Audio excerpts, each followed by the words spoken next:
Well, good morning. You're watching Morning at NTV. Time for us to take note. What's the one place where all farmers, potential farmers, aspiring farmers can come together, even those who are very accomplished, and learn everything they need to learn? Sources of, just getting capital to reinvest or to invest in your farm. Getting to know about pesticides, things like how to add value, yes, to your agricultural products, and so much more. It's Monitor's Farm Clinic, Seeds of Gold Farm Clinic, which have been going throughout the country and, of course, are still on. And this morning, a discussion which will end up in talking about climate-smart agriculture.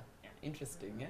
Joining me from, we'll start with Bank of Uganda, Fiona Naigaga, who's the credit analyst. You're the one who tells us where we should get the money, how we can get that money to help us. And we have Dr. Laban Turiajana. You're the director at NaSARRI. Yep. Is it Ngeta? Ngeta. Ngeta. Yeah. You want to swallow the N and say Ngeta. Oh, okay, yeah. okay. I was under the impression it's the G that disappears. Yeah. So NaSARRI is what? It's a research facility? NaSARRI is a narrow institute, Okay. National Agricultural Research Organization. And this institute is taking care of narrow mandate in the northern Uganda, in Rango and Chole sub-regions. So that's where it is? That's how it is. Okay. It is based in northern Uganda, and its offices are located in Irela district, about 5.5 kilometers on Lila Kitugumu Road. Yeah, so it is a branch of Naro. Okay. If I use the word branch, I think it's more understandable. Okay. But it was formed because of zoning. They were trying to zone the country in two zones, depending on different climatic conditions or different areas. So we zoned them into 9 zones.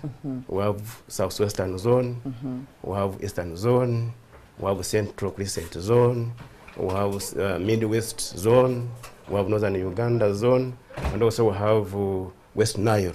Okay. So that's, and each zone has got an institute. To take the mandate of Naro. Okay, so it was a way to spread the access of Naro. Yes, but also to spread Naro, but also to have a specific mandate to do specific work. Okay. Because the needs of northern Uganda may be different from the needs of southwestern Uganda. And we do different things. Okay. We specialize in different things, in different crops, enterprises. Okay. If I can give example. Yes, because I was going to say, is that because of you looked at that zone and what its needs are, what its resources are? Yeah. So what happens? Yes. For example, if I can talk of southwestern Uganda, we have got Barara zone, which takes care of banana, for example. Okay. We have a Highland zone, which takes care of Irish potato in Katreka and Kabale district. Kabale, yes, yes. The region. That's their strength, that's their resource, yes. Their strength is. We have got Abizadi, which is now in West Nile, and it here works on crops for West Nile. Okay. And the other enterprise in West Nile. So that NaSARRI in northern Uganda is taking care of Chole and Rango sub-region. And our emphasis most likely is oil crops, groundnut, simusim, pigeon pea. Definitely, there are some which cut across the whole country, like cassava is everywhere almost. Yeah, but we do focus our research to specific areas so that we don't duplicate research in Naro. Okay. So that was the best of zoning. Okay. Yeah. So just for somebody to understand, maybe somebody who's not very clear on the mandate of Naro, and then they're hearing that you are doing research, and then they're hearing the crops that are in this particular zone. So they're wondering, what exactly does NaSARRI do for the layman, for the farmer? Maybe let me give a history of NaSARRI briefly. Yes, please. Yeah, NaSARRI started around 1930s. Oh. Many years ago, about 68, 69 years ago. And it started as a research center for cotton. It was dealing in cotton. Up to now, just cotton. Cotton. Okay. And in 1964, it was upgraded into Rango District Farm Institute. At that time, Rango was the whole region. If you hear Otuke, Lila, Yam, Dokoro. It was all one district. Yes. So it became Lango District Farm Institute. In fact, even when you go there now, and we are looking for Ngeta, some people still call it. You just simply say, I'm going to DFI, District Farm Institute. So they understand it better. When you go there, want to border take you there, I'm going to DFI. They keep, if you say narrow, Ngeta, because, so now in 1964, it became Rango District Farm Institute, and its aim was to train farmers. Training of farmers in modern agriculture practices, methods, and information. Then in 1999, it was now taken up by NARO to be a regional center of research for northern Uganda. Until 2005, that time it was a center. It was called a center from 1999 to 2005. It was called the Agriculture Center. Then it became, now we did some zoning. And by mandate of NAS Act, National Agricultural Research Systems Act 2005 by Parliament, making it as a zonal research institute. So it is Ngeta Zonal Agriculture Research and Development Institute. So they make it brief as Ngeta Zadi, but it's Zonal Agriculture Research and Development Institute. I hear you. So it became a Zadi in 2005, and its mandate is to carry out applied and adaptive research to enterprises that are peculiar to the northern Uganda. Aimed at solving problems faced by agriculture in northern Uganda. In that particular area. I hear you. So we do what we call farming system analysis. We want to know what is the problem. And we go, and some of them are developmental problems, which you need only sensitization and training. But while others need research. What could be the best way of handling it. And that's where your strength is. And that's where strength is. Yes. When they bring the issues, we look at them and filter them. What are those that are developmental issues that need sensitization and talking to people and engaging the extension workers and so on. Sometimes the problems are where Fiona comes from. Money. What are those that are research issues that need research to come up with a solution? Is that where we're going to have that conversation on climate smart agriculture? Exactly, yes. We're going to come to you. So Fiona, credit analyst at Bank of Uganda. There was a conversation last time, someone from Bank of Uganda came and they were talking about the agricultural fund, saying this money is available. But someone is watching and saying, oh, so as a farmer I can just show up. Perhaps we can start from maybe what it is and just then who becomes eligible for this fund, because that's clearly one of the problems. They don't have money.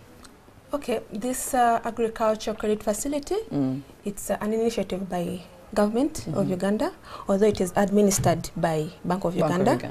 So, but to acquire it, you have to go through your commercial bank. Oh, okay. Okay. You don't have to come to Bank of Uganda. So wherever you're banking, wherever you're banking. So you approach your commercial bank, apply for the loan. The commercial bank will do the eligibility, the feasibility of the loan, and when they approve the loan, that's when it comes to Bank of Uganda.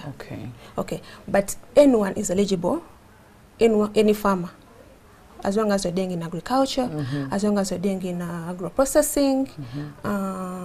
So at whatever stage I'm on, value addition. Yes, you approach your bank. So even those in research, like doctor here, they're still in farming, but you're in research. No, that's not eligible. They're not actively engaged. Oh, so you have to be actively engaged in agriculture. So even if you're at the value addition part of agriculture, distribution, that's also supplying, you're okay. I can access the fund as a farmer because I'm in research, I may be doing farming as a farmer. So I can take it as a farmer. I apply that not as research, not as NARO, not as director of the institute, but as a farmer. Okay, so this is individual, that means? You don't have to be an individual. You can, even if you're a company, even if you're an individual or a partnership or a group, sometimes we give circles.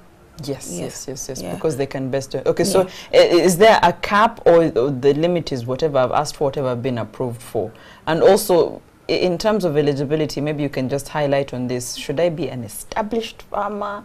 Should I have an idea? I have my piece of land and I'm trying to figure out what to do.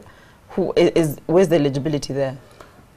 Well, if you are a farmer and I've already said actively engaged, yes. So we always encourage people who have some records, because it is hard for someone who has no records to acquire funding. Because how can a bank know that you can actually pay back the loan if you don't have records? Do you have a bankable proposal? Do you have are you established? We want to know, where are you at? If you want to start, what do you have on ground? How much have you invested on your own? Okay. Before they come in. Before we just want to know where you stand. And besides, it's the bank, the commercial bank, what we call them the PFIs, the participating financial institutions. They come to you, they'll engage you. So once the bank has approved, they'll send their approval to Bank of Uganda. So you're at home, you're thinking, I have my piece of land, I've been thinking vanilla, whatever it is, start. Then say my needs are ABCD, let me go apply. So you have to actively have also, put some skin in the game, do something, then they also meet you halfway. Fantastic. So climate smart agriculture. Dr. Laban, climate is a big discussion, especially for our farmers, because I see a lot of technological solutions are geared towards that way. We're saying we can't just wait for the rain when God gives it to us. And we can't wait to see the sun when God also decides. Yes. We prefer calling it climate variability rather than climate change. The climate is now changes. It is varies. There's where you get too much rain, there's where you get too longer drought, and so on. Now, there are two ways to survive climate variability. One way is mitigation. Is mitigation, trying to change the effects of climate variability. Another way is adapting or adopting. So you adapt to the climate variability. So this agriculture, which we call climate smart agriculture or climate smart farming, is adaptability mechanism. How can we adapt? How can we survive in the times, regardless of the climate change? And there are different many ways. One way is either growing crops that are drought tolerant, if it is drought issue. As I said, it may be drought issue, it may be flooding issue. But if it is drought issue, if it is because of prolonged drought, we have got varieties which are tolerant to drought. In fact, the effect of drought does not affect yield significantly. It may affect yield, yes, it's true, but not significantly. Another way is even the practice itself. The way you do the farming, the practice you carry out, may favor the conservation of moisture which is in the soil. So that whatever is available is not lost. The challenge we have is, for example, is leaving the whole land bare. So whatever water is available, even gets by erosion, it gets off, even the fertility gets off. So there comes in the other thing, the other term which we call sustainable land management. A place where you make sure that you can use land, but maintaining fertility. Without exhausting its fertility issue. So that is what is about climate smart agriculture or climate smart farming. Things like using drought tolerant varieties, things like limited or no-till method, where you don't plow open the land. You can use basins where you want to put the seed. You just open a small hole where you want to put the seed, if it is beans or maize.